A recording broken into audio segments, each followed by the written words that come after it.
it was my first meeting with him, but it was after the elections in the Palestinian Authority, so for the first time the discussion was about the legitimacy of Hamas.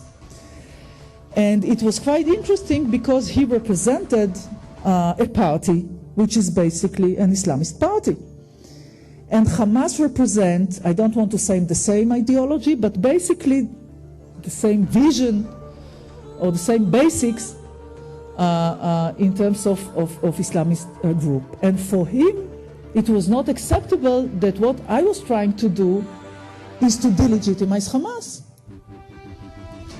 And because by delegitimizing Hamas, what he thought was always also, in a way, delegitimizing the party. And it took him some years to get legitimacy to this party, because before that they couldn't run for office.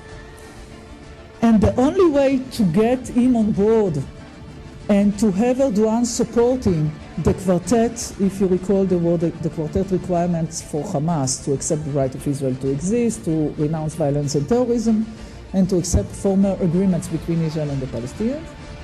The only way for him to accept this was by having an understanding that we have two different camps in the region. And as Turkey as a state, with relations, well, NATO member, relations with the United States, and these were the days in which they tried also to be part of the EU before being in a way rejected. And the understanding was that if you want to be part of this free world, if you want to be part of this camp, you need to delegitimize Hamas. I was talking about Egypt, talking about Mubarak's Egypt, and now we have Morsi. We have leaders that are now weaker because of the changes. The streets now has more power, and we can face more extremism emerging in different parts of the region. The role of the international community is crucially important. It's not only about Israel and Turkey. And I believe that especially new leaders need to understand that they are expected to choose a side, to choose whether they are part of this camp or the other. I know that for many years Erdogan tried in a way to sit on the fence and to work with everybody. And Morsi is now looking for his path in the region.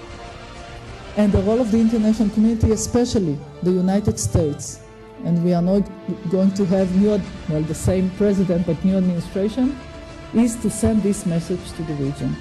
That there are things that are not accepted, like the situation in Syria, that the world would not accept a leader which is basically murdering and killing his own people, that every leader and country in the region need to decide whether they are part of the camp of terror, extremism, or part of the camp of pragmatics and moderation in the region. And if some state or leader is choosing another path, there is a price to it.